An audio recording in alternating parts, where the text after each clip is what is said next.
What's up, everyone? It's Onorato and Miller. It's Chris and it's Ash, and we are going to go through all of the playoff scenarios in the NFL, as many as we can mentally handle. There are some that are just very simple, and then it gets into, how do you get the Vikings in? Well, they have a deep shot. Neil cares about that. Yeah, right. Yeah, but we'll talk. Obviously, the Bills-Dolphins is a huge game Sunday night on News Channel 13 and NBC. Winner take all for the AFC title, the AFC East title, and then the Bills could still get in even if they lose. The Dolphins are in no matter what. We'll go through all the scenarios here. We'll look ahead a little bit to what some teams might do at the quarterback position next year, teams that aren't in the playoffs. Are the Giants definitely going to draft a guy? Jaden Daniels is sitting there, 5 or so. Are they definitely going to draft a guy, paying Daniel Jones $40 million next year? Probably. We'll talk about that. We've got Alex Simmons of the Albany FireWolves on the show this week. 4-0 FireWolves. Even the head coach said, I didn't see this coming. So that'll be a lot of fun with the guy they call, is it Simmer or Zimmer? Simmer. I would think so too. The way sometimes people say it, it sounds like Zimmer. No, it's Simmer. We'll ask Alex. Okay. A lot to get to on the show this week. Let's go.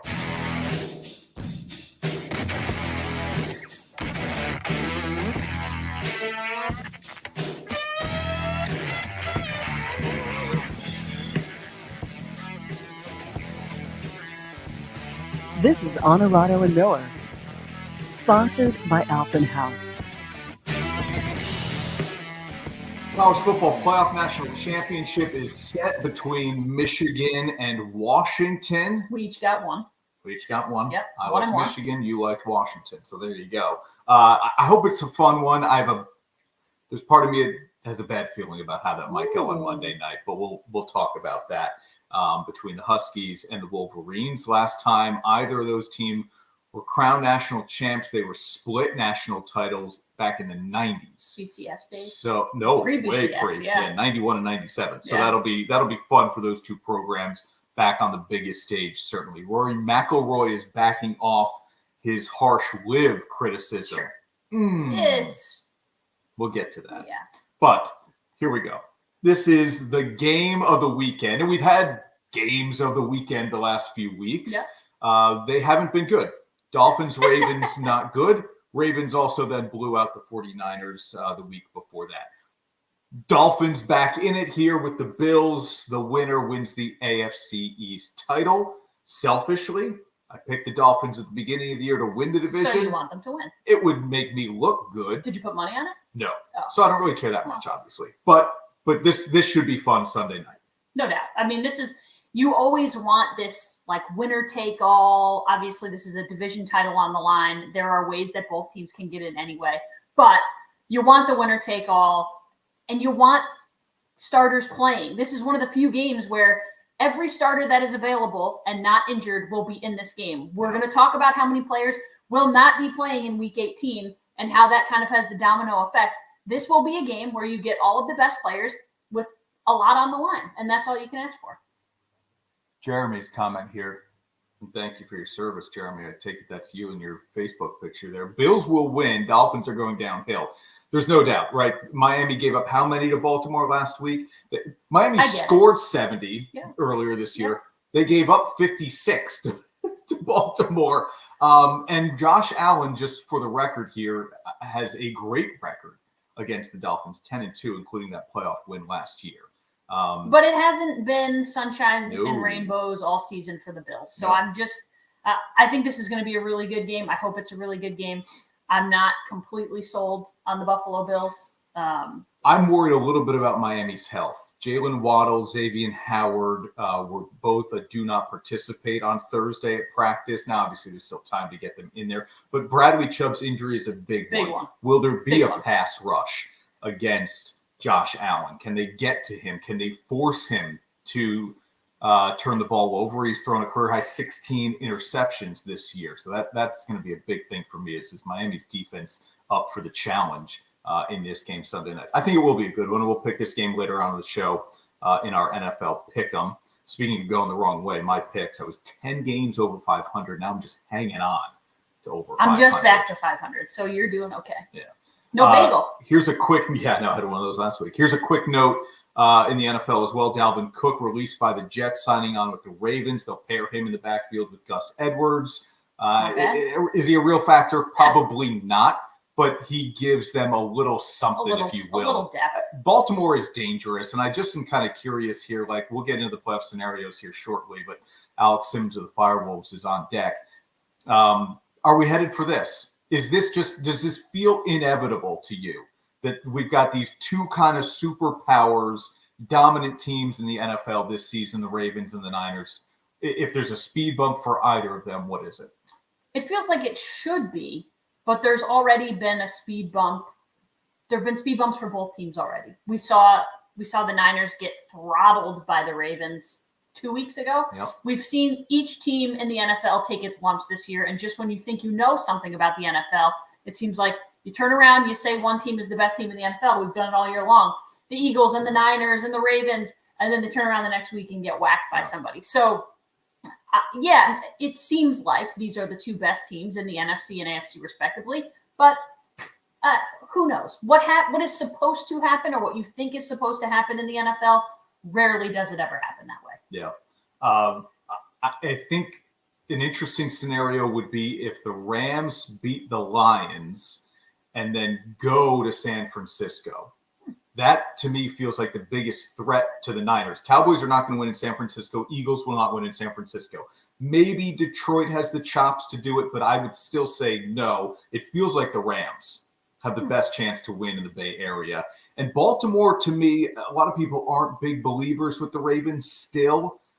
But how many teams in the AFC am I picking to go to Baltimore and win? I'm not picking the Chiefs today sitting here. No. I'm not picking the Dolphins sitting here today. A fun one, and Jeremy brought it up, would be Flacco going back to Baltimore. That would be fun. And That it's would a be division fun. rival, so that you kind of know everything goes out the window for a game like that.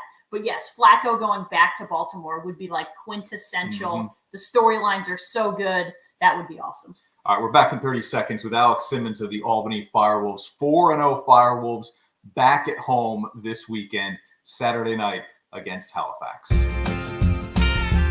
I don't care what kind of stories that's been told on you. That may be a lot of things in life you used to do. If you can't give true love to me, I'll understand. Just do the best you can. Michelob Ultra, 2.6 carbs and 95 calories. And now, back to Onorato and Miller. Sponsored by Alphen House.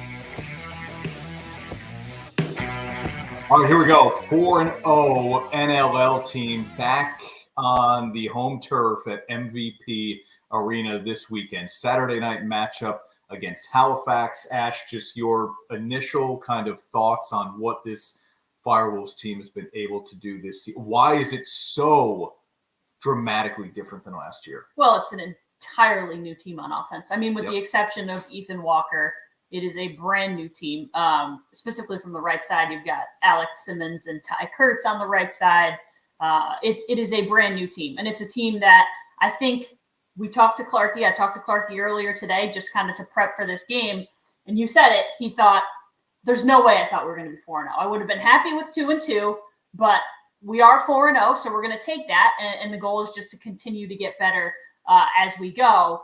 But the fact is that what Clarkie and the coaching staff drafted, the talent that they drafted and what they thought would happen, has come to fruition. Mm-hmm. How good these guys have been. They've just put it together a little faster, I think. Like, you knew you had all the individual pieces to be pretty good, but putting it on the floor and getting that chemistry is a whole different ballgame. So it's happened, I think, a lot faster than people would think. Yep. All right, let's get him in here now. Alex Simmons, who has been an absolute star in his rookie season. Alex, it's good to have you on the show, man. It's Chris and it's Ash. Thanks for hanging out and doing this with us. Congratulations on the great start. You're a guy who's used to winning, though, because you played at Denver and Syracuse, two great programs. Cuse, obviously, for a long time, Denver in the last decade or whatever we want to call it. Can you put your finger on why this team has been so good? I want to ask why it's different than last year. You weren't here, but what has made you guys so good to start this year? Yeah, that's a good question. I think right now it's just that we had a lot of low expectations. And I think that right now that we have a locker room right now on the offensive end that, doesn't have some big names. And we've just kind of, over the course of that 4 weeks of training camp, we just kind of gelled and developed chemistry at a rate, kind of like what Ashley was saying, kind of at a rate that was probably not what we expected. There's not one guy that's, that the ball has to run through. We've kind of noticed that, the ball can run through anybody. And, we've had a lot of success doing that. I think Clarkie and Gibby and Clem have done a really good job of kind of balancing us right now. We're really young and we're stupid and make mistakes sometimes. So they've done a really good job of kind of keeping us even keel. From my perspective, I'm the way Clarkie was. I did not expect to be 4-0. I did not expect us to do this well. But I think with that attitude and kind of this, we don't care who you are kind of thing, it's really helped us succeed so far. I know you said we don't have a lot of big names. Well, they're soon to be big names, I guess you would say. But a guy like Ethan Walker is a guy that you played with in Denver. And it seems, Coach said he has a very workmanlike approach. And that's kind of how it seems like everyone else on this team has kind of fallen into that. Is that just something that your personalities are all similar in that way? Is that how you've all learned to play lacrosse and just kind of approach things on the field, that workmanlike, like bring your lunch pail and let's go to work mentality? Absolutely. I think Ethan and I were both instilled in that when we went to Culver Military Academy for high school. That's kind of what they got to teach us there. And he's always been like that. He's always had that leadership kind of style to him. He's definitely brought me under his wing. That was kind of my thing. Like I always had to, follow Ethan, and he's always showed me the ropes everywhere I've gone. This is the third time that we've played each other at a different level. So it's always been exciting for that. But absolutely, I think that's what we want to do when we get to the rink and practice. I think, no one's above anybody. We earn our right to win these games. Like by any means, I don't think that anyone has us winning any of these games. So we have to go in there and we have to understand that we're going to be underdogs and we have to bring our lunch pail and know that this is going to be a dogfight every time we play. Ethan has done a great job with handling all the young guys. Although he's young himself, he always makes fun of me for saying that he's old, but he's only 26, 27. Yeah. So he's not old by any means, but he's done a really good job of helping the new guys come in, kind of helping us gel, like I was saying earlier. And, he's just a pro at every level he's been at. So it's been nice to have him kind of take us under his wing. The oldest guy on this team is 30. Right. Yeah. Which you're going to think is really old. I would take 30 every day of the week. I would take 30. Exactly. Here are the stats so far, man, and they're glossy in the way that you lead both the team and the league in scoring with 27 points. You share that with Connor Fields, who we all know about in Albany pretty well, but 13 goals, 14 assists. Is this coming easily for you? Are you flying under the radar in some way that you're able to get opportunities maybe you wouldn't have gotten in college because you're a rookie? Break this down for us. I don't know if easy is the right word to put it. But for right now, I think it's just I've gotten a lot of opportunity. There's a lot of rookies that get into this league that are usually behind a star-studded righty or lefty, or two of them are at that point, right? Mm-hmm. So right now, they've kind of given us the reins. We're a young group. This is kind of what we call a rebuild year in some cases. Yeah. Right now, it doesn't look that way, but they've given us kind of the reins to, go out there and play our game and kind of not worry about the X's and O's as much as we probably should be. I don't know if it's easy. I've had, a lot of help with guys like Ethan and guys that have been in this league for a while, and just kind of, shooting the ball a lot. I think that's the biggest stat I have is that I shoot the ball a lot. So I better be scoring if I'm shooting that much. But it's, I don't know if I would say it's easy. I would definitely say I flew under the radar just because no one probably knew that I was, going to excel at this rate. But right now it's been really fun and it's been exciting. And they've just been dropping for me. I don't know what's going on. I don't know if the goalies are not seeing me or something. But shoot or shoot, man. Never apologize for that. 17 shots on goal. That's all right. As long as you make them, you keep shooting. Yeah. That's how it goes. And they say if you're not making them, you should keep shooting. Absolutely. Alex, I asked this to Clarkie today, and just watching you on the field, watching game film, specifically the game against Sask last week, which was an overtime win. I notice different than other offensive players. You're a guy that seems like you enjoy the ride, and the ride from a lacrosse term. Like, you're enjoying the ride, sure, but you enjoy riding other defensive players. How much of a part of your game is that? And it just seems like you get a thrill out of harassing guys, trying to get out of the zone and making life really difficult. That 8 seconds, you're going to try to make sure that they don't get it. And how much of a balance is it? Because if you make the wrong decision, it's going the other way on like an odd man rush.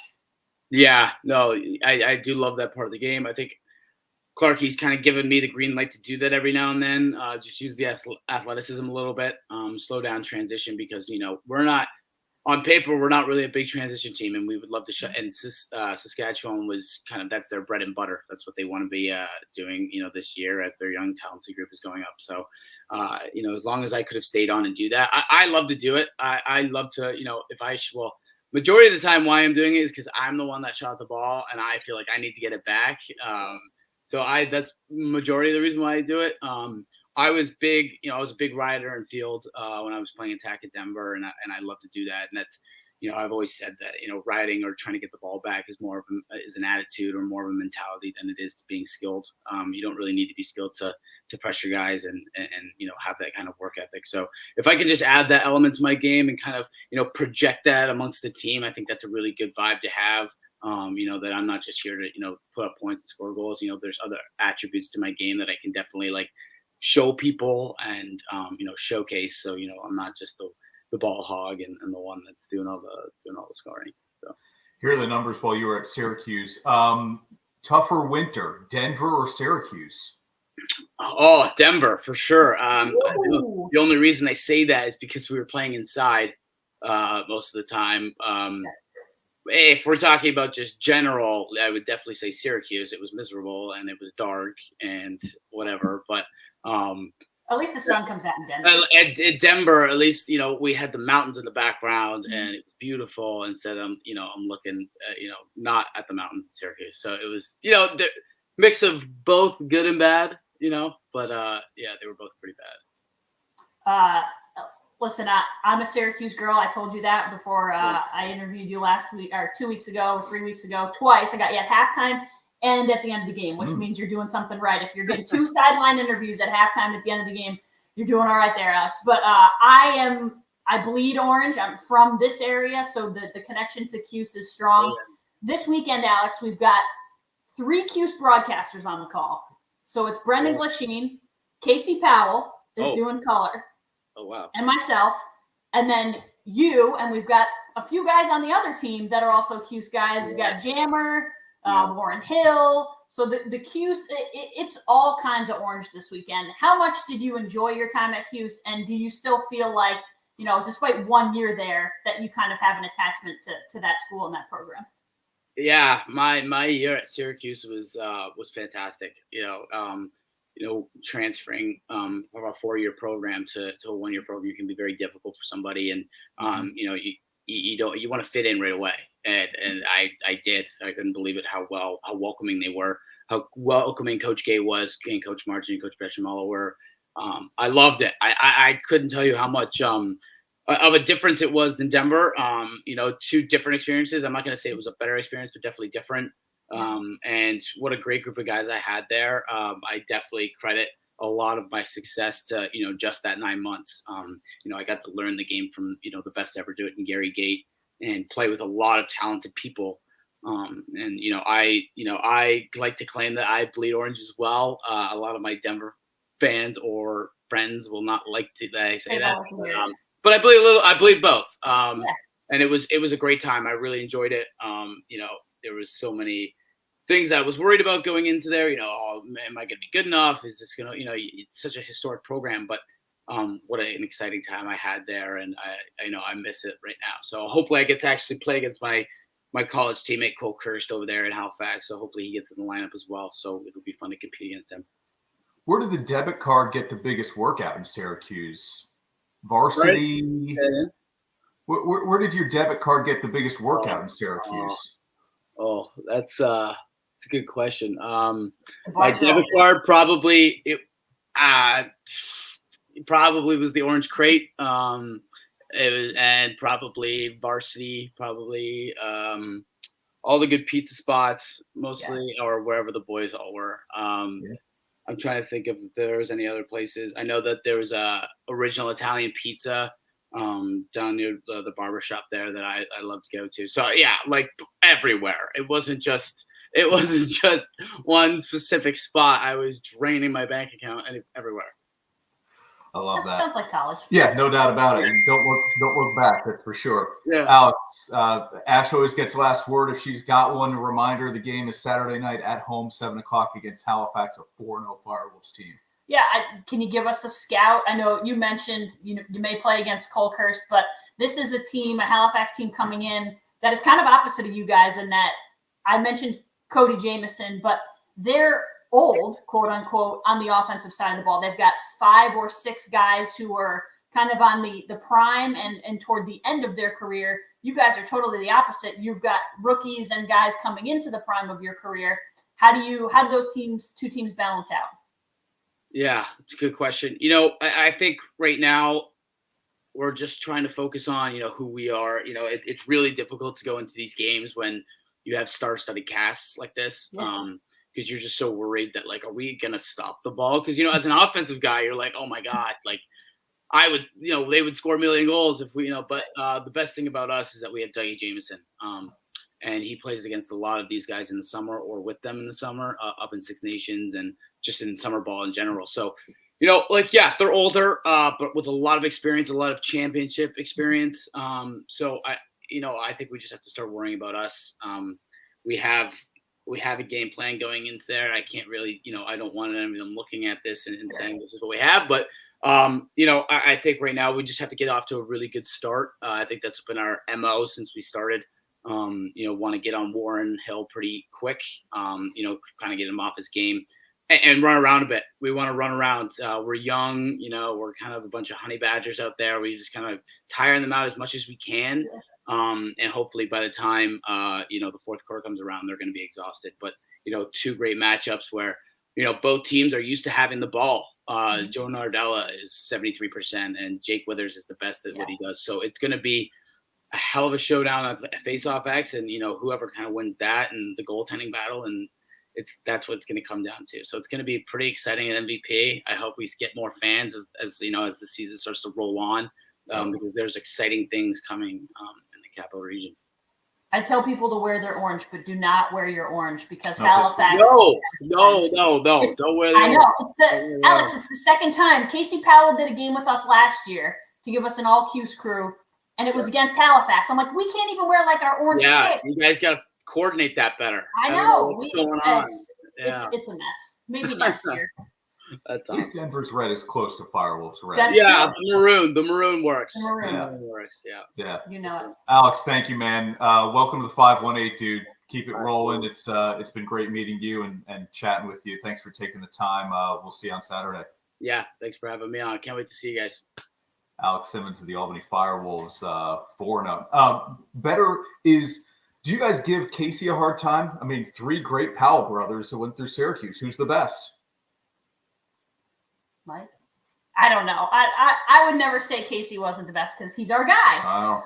Mikey was special. Casey also bleeds orange, and I'm sure Mike does too. But Casey bleeds orange. He's got like personalized orange kicks that have his 23, the swoosh, and then like a Bengal type thing, and then his number. It's cool. They all were 22. Yeah, they all were 22 there, didn't they? Yeah. And maybe he has 22. For some reason, my mind went Jordan because he was wearing Jordans, but he might have 22 on him. Yeah. All right, let's take a quick time out here on Onorato and Miller. We've still got our Week 18 picks coming up. We'll go through some of those NFL playoff scenarios.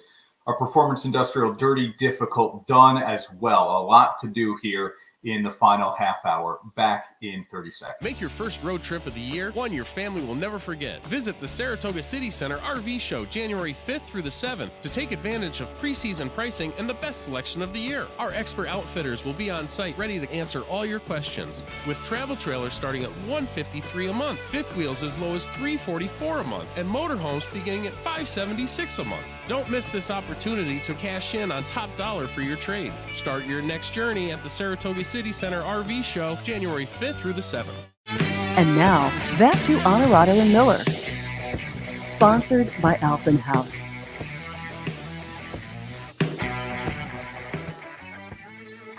Michigan and Washington for it all on Monday night. I liked Michigan to beat Alabama. They just barely did, but then I liked It was Texas. a great game. I mean, both games were entertaining. great games. Yeah. Both games were great. Yeah.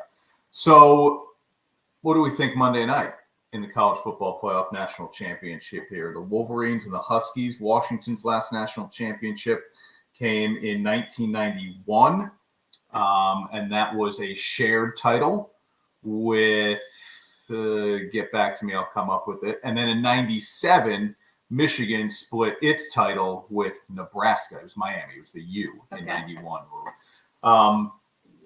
So what do we think here? High-scoring Washington team, stout defensive Michigan, and run-centric team. A very line-driven team. I mean, the way Michigan got after Jalen Miller.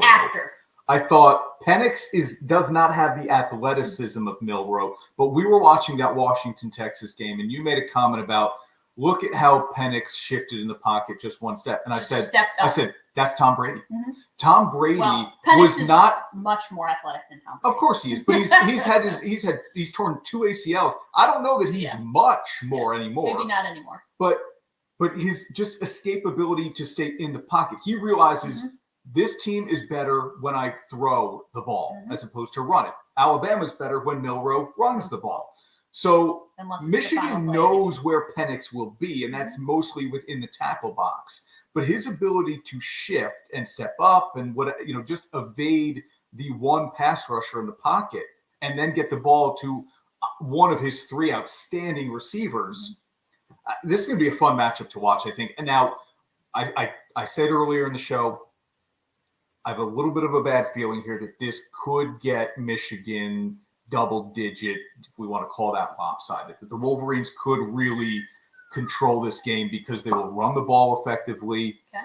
Washington has had a hard time stopping offenses.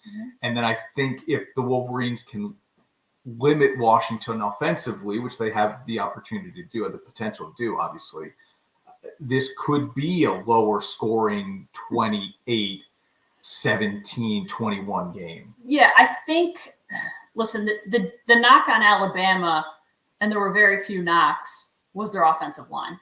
So I think of all of the weaknesses that Alabama had, or the very few weaknesses that Alabama had, the offensive line was the glaring. And they don't have the same offensive weapons that Bama teams in the past have had, like at the receiver and running back position. These guys don't blow you away. But I think that's where they were weakest, is kind of the argument, because I don't know that anyone thought Michigan's defensive line was that good.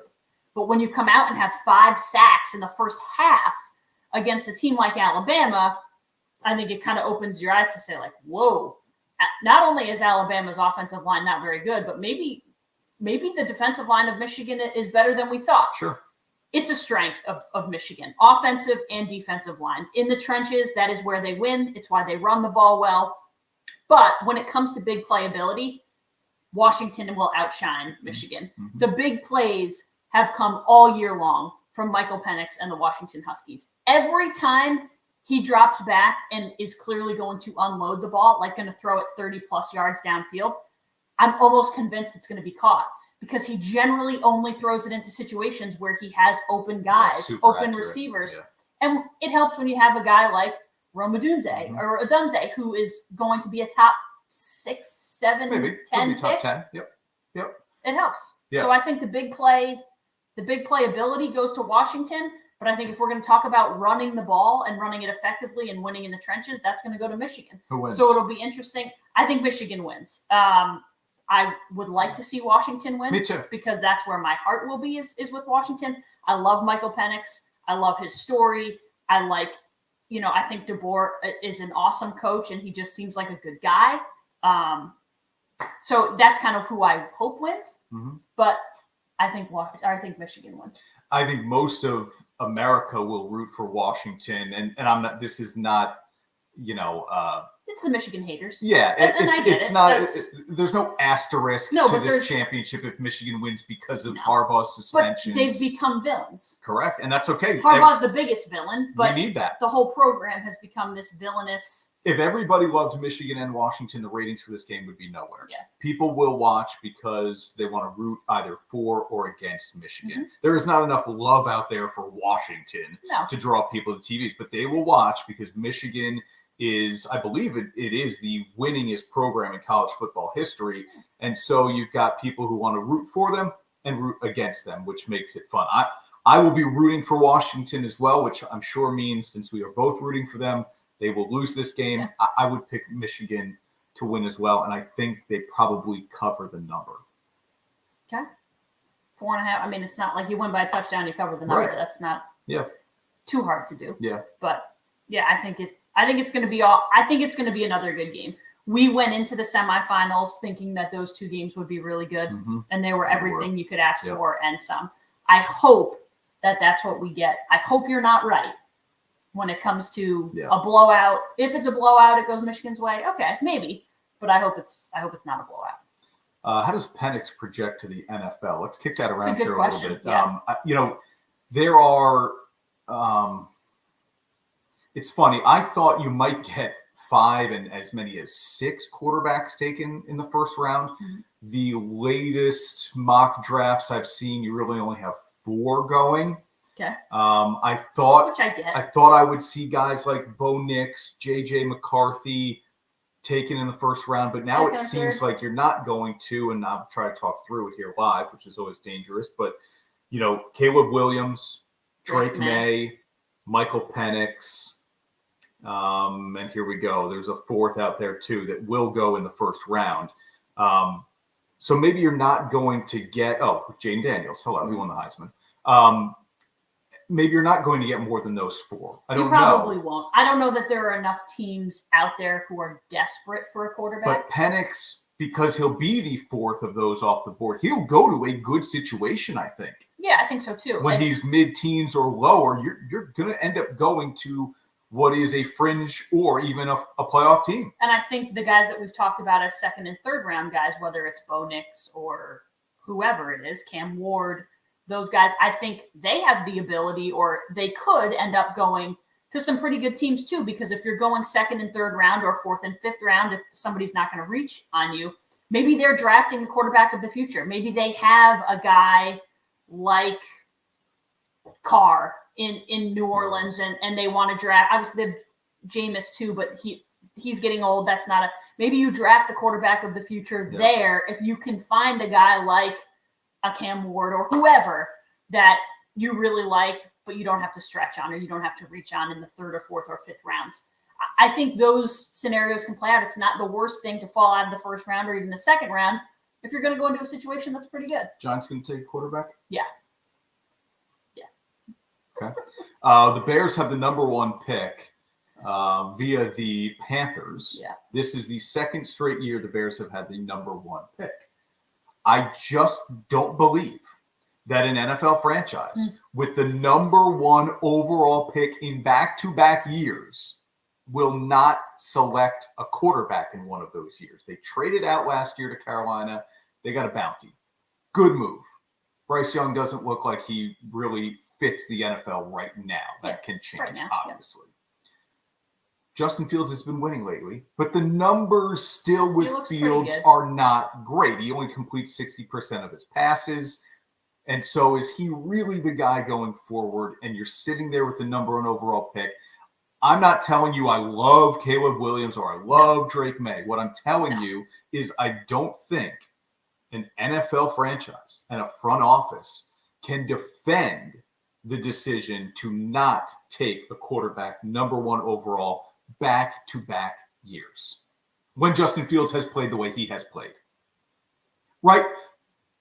I don't know. I certainly think they can because I think it depends on what you can get for that pick. If you're going to get multiple 1st rounders. People will want Caleb Williams. Yeah, and I get it.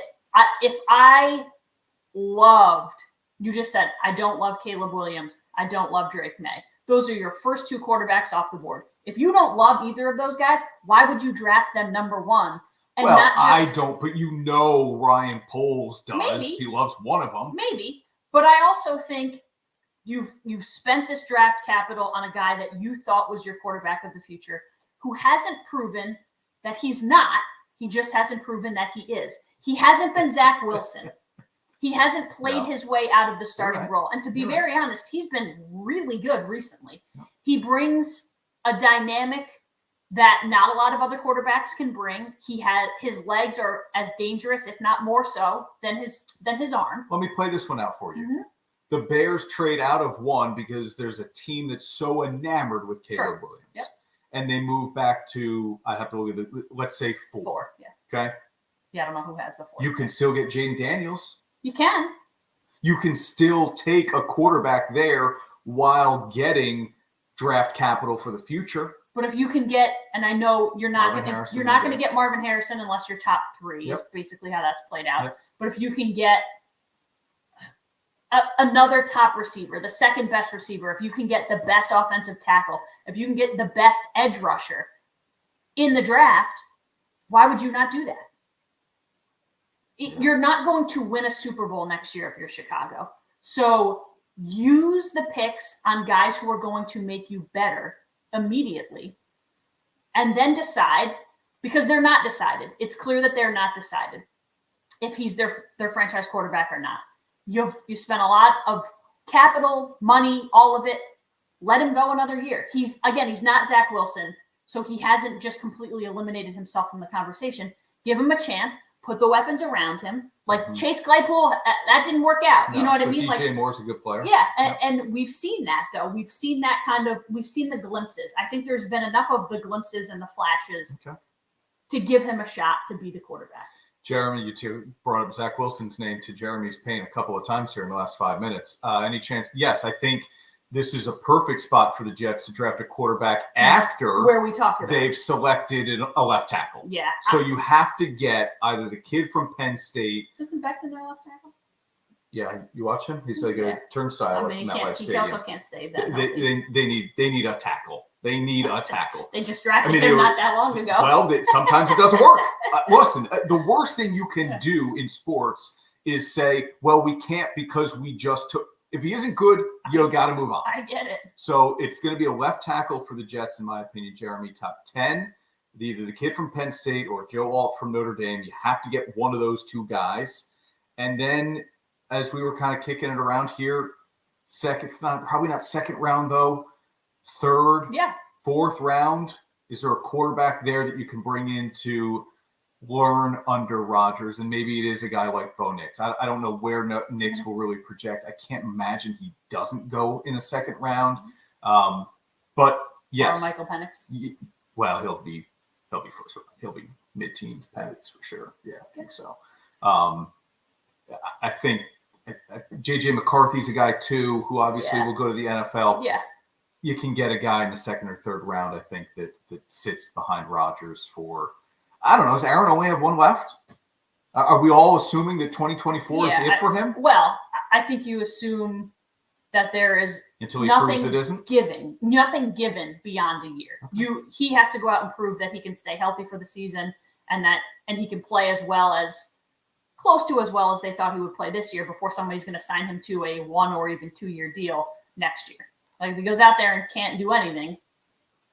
Look at everything that's still at stake here. AFC East, obviously, that will be determined the head-to-head matchup between Miami and Buffalo. The AFC South, three teams can win that division. You've got Jacksonville, Houston, and Indianapolis.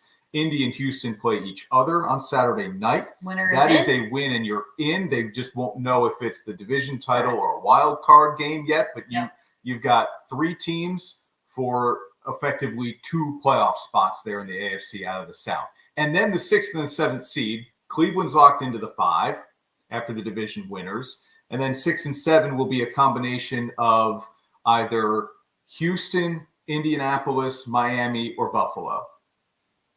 Everybody got that? Okay, on to the NFC. The East is still up for grabs because Cowboys and Eagles are both 11-5.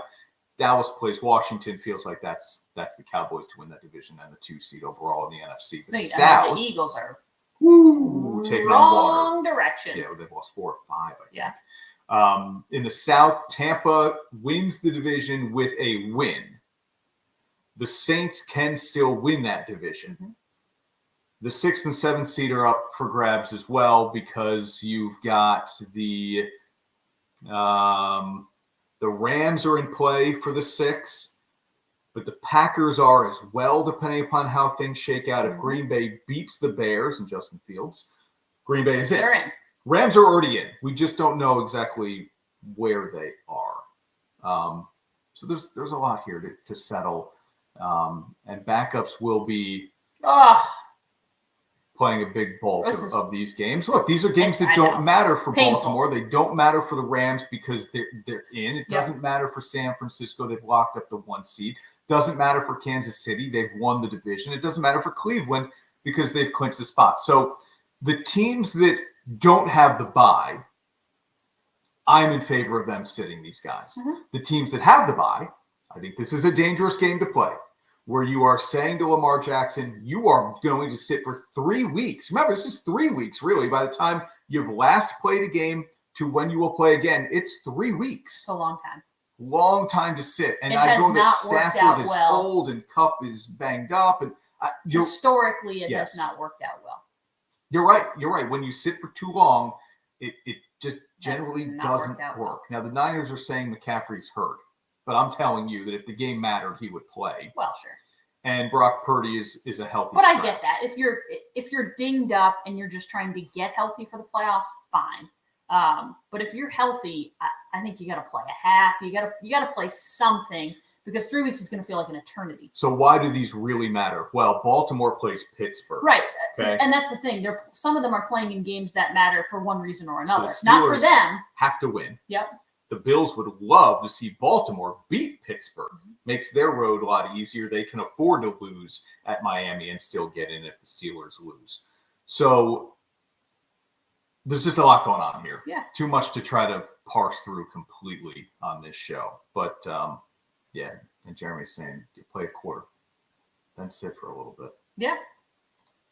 All right. Look, we've seen coaches take the route of, I'm playing my guys no matter what. Right. And Wes Welker tears up his knee in Houston, and it hurts the Bradley Chubb and the Dolphins were down by 100 last week. He was still in the game late, tore his ACL. Yeah.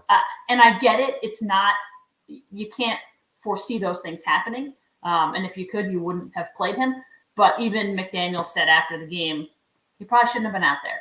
Well, yeah, now he's done for the year. Now he's done for a full year. Probably won't come back until late next year. Right. So those are the things that can potentially happen. But that was a meaningful game that he was playing in. They're down 50-14. Why are you still playing? Yeah. All right, back in a minute here on Onorato and Miller. Our Week 18 picks still to come. Our Performance Industrial Dirty Difficult done as well. Teams, athletes, organizations. We're transforming the custom apparel industry through product and purpose.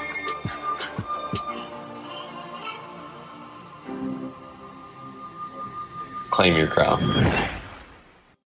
At Marcella's Appliance Center, our commitment is to you, providing essential appliances that families depend on for cooking, refrigeration, cleaning, and sanitation, plus appliance repair. You can have peace of mind that Marcella's is here for you today and every day, like we have been since 1957, helping you make the right choice with trusted brands like Whirlpool, Maytag, KitchenAid, and many more.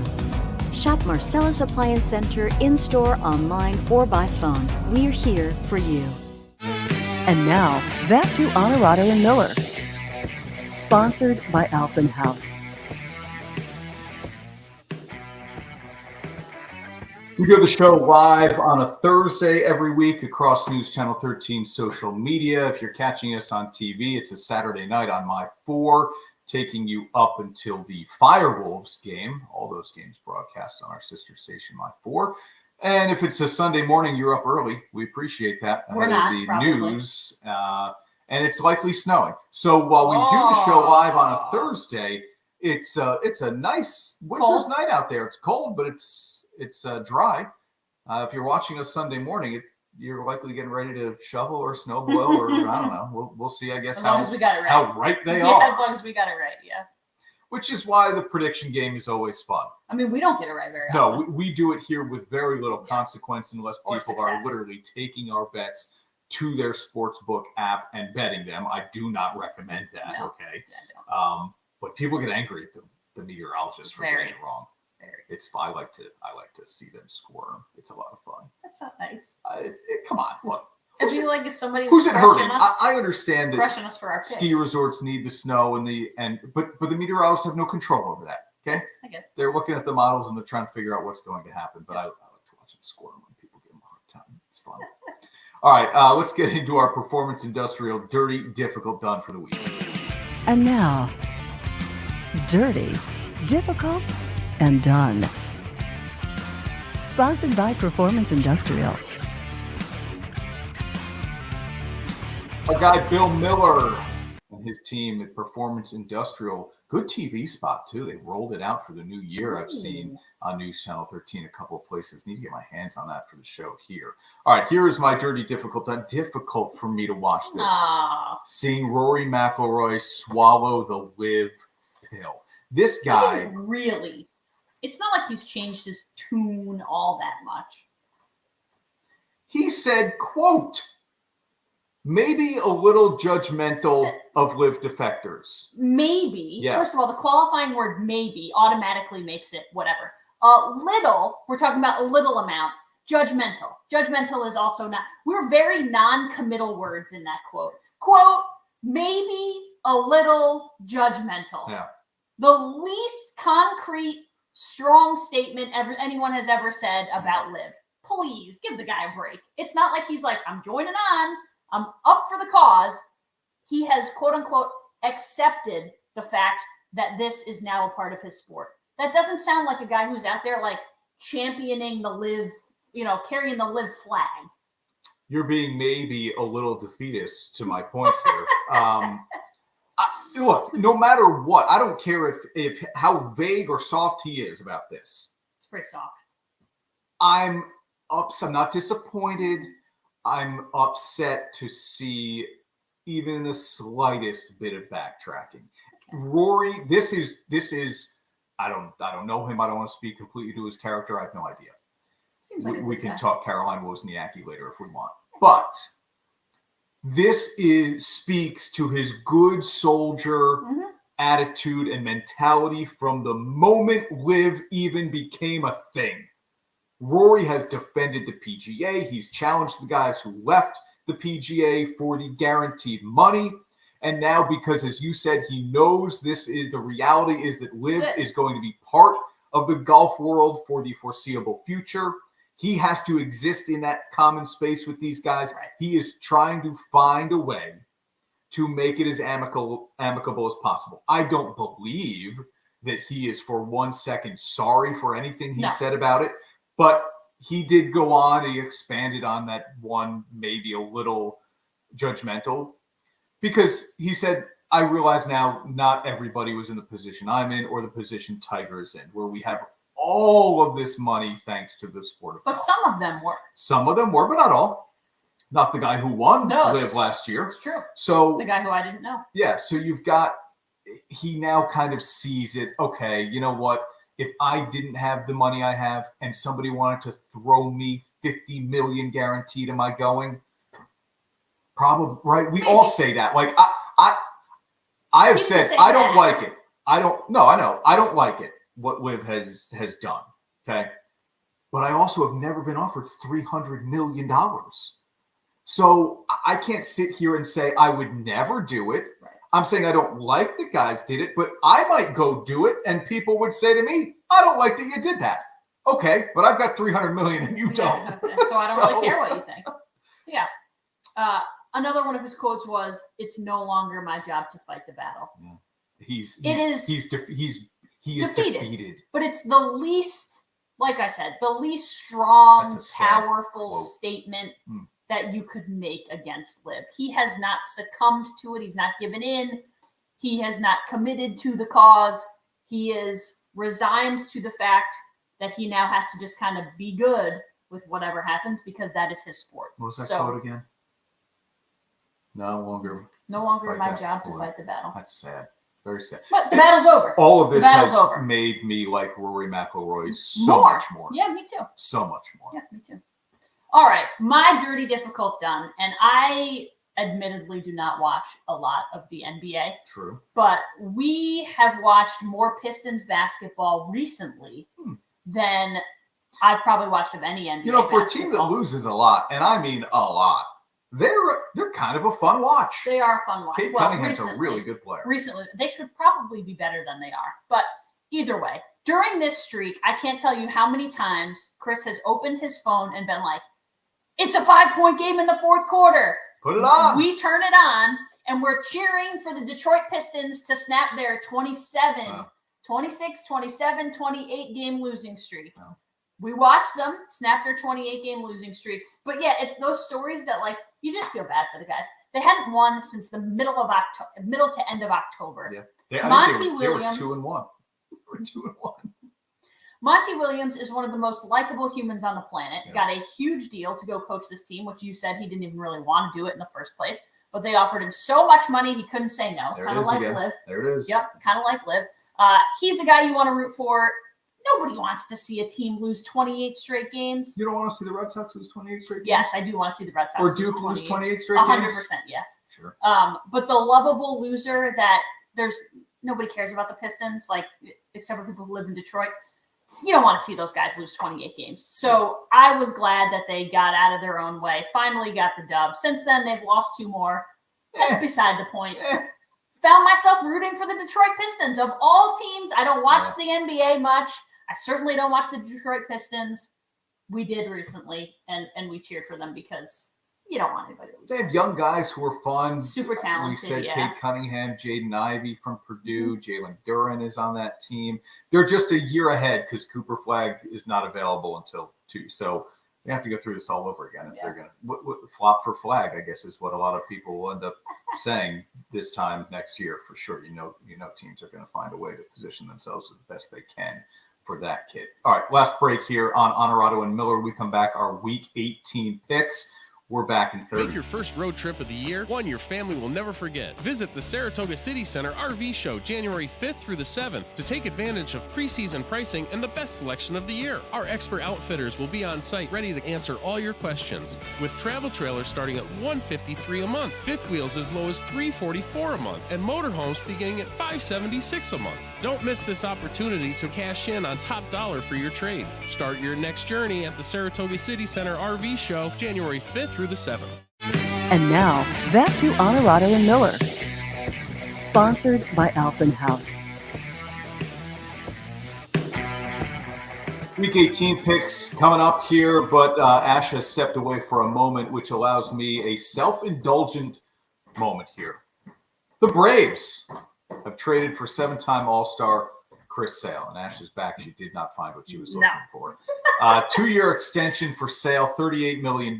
They basically kind of rip up the $27.5 he was owed in the final year of his deal to make this a little more palatable and to give the Atlanta, this isn't, hey, we're trading a 23-year-old really good prospect in Vaughn Grissom for 1 year of Chris Sale. They're going to try to get 2 out of him and make a run at this thing. The core of this team is locked up through 26, 27, and 28 mostly. Dude can't stay on the field.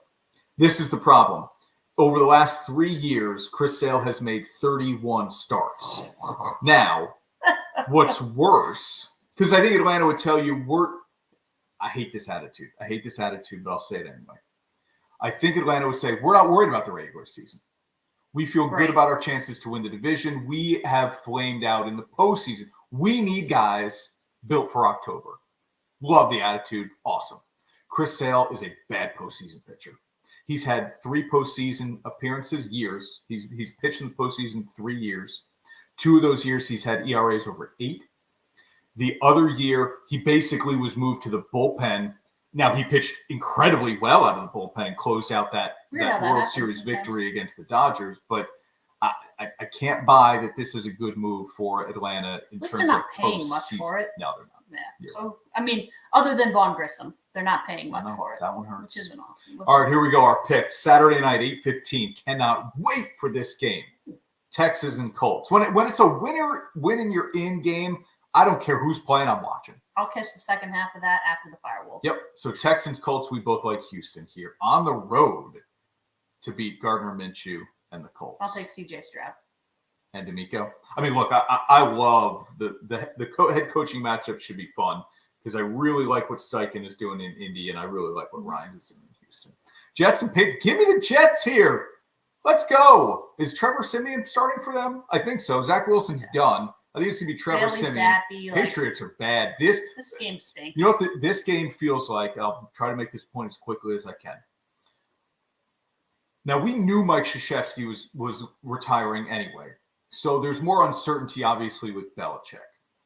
But Krzyzewski lost his final game at Cameron Indoor to North Carolina. So good. Then he lost in the Final Four, the last game he ever coached for Duke, to North Carolina. So good. Belichick, who burned the Jets, is going to lose his last game as the Patriots head coach to the New York Jets in Foxborough. I like that. I'll sign up for it. Forget my win. I'll sign up for it right now. That's how I see that one working out. Just Okay. because I think it'd be fun. It'd be awesome. Eagles and Giants, we both like Philly here. Interesting. Not a ton, but neither. I'm kind of thinking, why don't I pick the Giants? Because the Giants don't have. I mean, it's Tyrod Taylor. It's they're playing for nothing except for making. This is the problem. You beat the Eagles, great. You kind of rain on their parade. You give the Cowboys a parade of their own. So it's not like you're really affecting. You hurt the draft. Yeah. Okay. Saquon Barkley has said he wants to be a Giant for life. He continues to say this, which is crazy to me. Bears and Packers. This is win and you're in for Green Bay. I'm taking the Packers. They're going to find a way to lose this game. No, I don't. They had a win and you're in game last year at home against the Lions in Week 18. They lost on Sunday Night Football with Aaron Rodgers. I'm picking the Packers here because it's the smart thing to do. I think they're going to win. It would not surprise me in the least if they find a way to lose this. I will be we'll have 10 inches of snow on the ground, which you know I hate. And then the Packers I am going to be insufferable. But you have Monday off, so that's good. Insufferable. Sunday night, let's go. This is going to be so much fun. My gosh, I hope it lives up to the billing. After you're angry about your Packers loss, you'll be pumped up about the 8:20 game. Bills and Dolphins. We're both on Miami here. Why? Yeah. I don't believe in. I just am not convinced. But are we Miami believers the way they've been playing? No, I'm not. I'm not a believer in either team. Okay. Brought it up that Josh Allen is 10-2 against the Dolphins in his career. Quick hello to Sam here. Hi, Sam. Sam, good to have you with us, man. Back from Boston. Okay. Good for you, buddy. All right. And on our way out, we have been blessed in so many ways with people showering our soon-to-be baby boy with gifts. These are amazing. These are incredible, Ash. Our guy, LBJ. LBJ's grandma, who is a viewer, we believe, a viewer of the show. Yeah, who's a videographer at News Channel 13. You got to show off the other one. Okay, gotcha. We only have 15 seconds here. Boy. He'll be dressed up in these little guys. Here we go. Chris's team and my team. Thank you, Grandma of LBJ. Woo! We love you. We appreciate the support. It's pretty awesome. Yeah, they're going to be great.